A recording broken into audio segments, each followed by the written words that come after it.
This is Job 18:5. Yea, the light of the wicked shall be put out, and the spark of his fire shall not shine. Right? Because right now they're ruling by the light of wickedness, which is the Illuminati. The word Illuminati means enlightened ones. It's the same thing that the word Lucifer means. Lucifer is not a personalized name. Lucifer pretty much is a title, so you could understand. And that title means light bearer.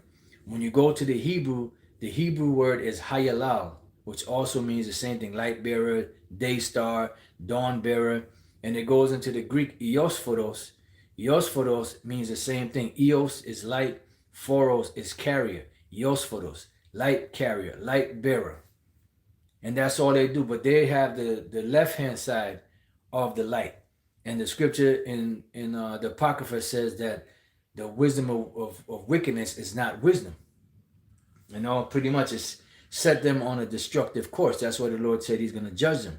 It says, yea, the light of the wicked shall be put out, and the spark of his fire shall not shine. Right? Because their plan is to establish this one world government, that they've been planning for the longest. This is why on the back of the dollar bill, it has Novus Ordo Seclorum, or Annuit Coeptis, announcing the birth of, or our enterprise has been crowned with success, and that enterprise is written in Latin on the bottom, Novus Ordo Seclorum, or the new order of the ages, or the new order of the world, and that's what they're pushing forward.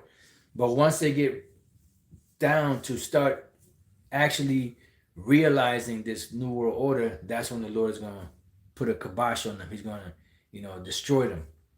It says, the light shall be dark in his tabernacle, and his candle shall be put out with him. Right? Because they're going to survive. These international bankers are going to survive, because the very first crop of slaves will be these international banking families, which are the rulers of the world.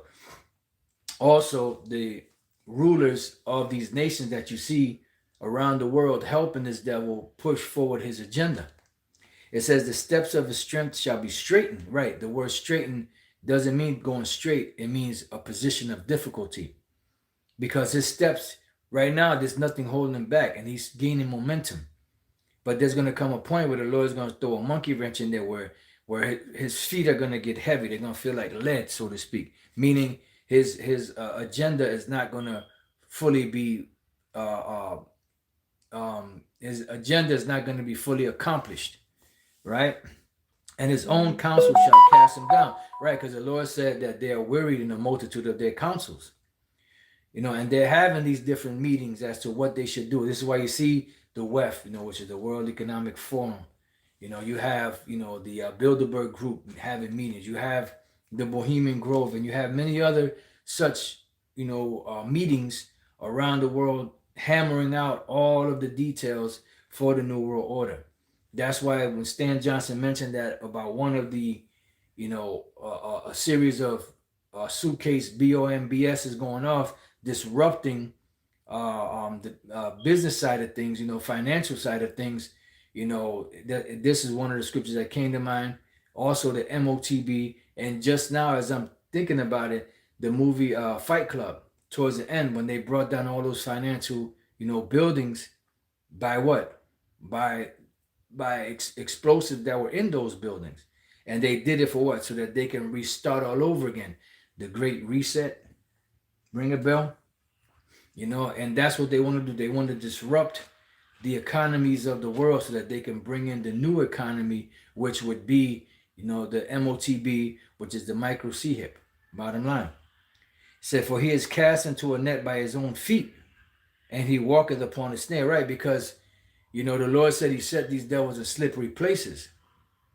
All right. So they are in a position to where they're moving forward, but they're not going to be able to fully accomplish their dream. Because it's like trying to, they used to have this thing back in the days where people would have, I don't know if it was it was a challenge. You would win money and you would have to climb up a pole, but the pole had a lot of grease on it. And you get up so far and slide right back down. And that's what the Lord is doing to Esau. He's setting them in slippery places where they can't get a good footing, a good stand, with this whole financial system. That's why there's a lot of monkey wrenches being put in there. And he, whenever he tries to establish one thing, it doesn't go through. So he got to do something else. And that's the Lord throwing those monkey wrenches in there, because Yahweh Bashem Shai is in control, not these devils. It says the jinn, which is representation of a trap, shall take him by his heel, because he's so greedy that he can't see that what he's pushing for is actually going to bring forth his destruction, because they didn't consider the latter end. And the robber shall prevail against him, right? Because the Lord is going to take this devil down, and pretty much once this system goes down, whatever monies the other nations owe him, for whatever services they provided, they're not going to get, because this place is going to be destroyed. It says the snare, which is also a trap, is laid for him in the ground, and a trap for him in the way, right? And they're moving forward, but they don't see the traps. This is the main point. Terror shall make him afraid on every side, and shall drive him to his feet.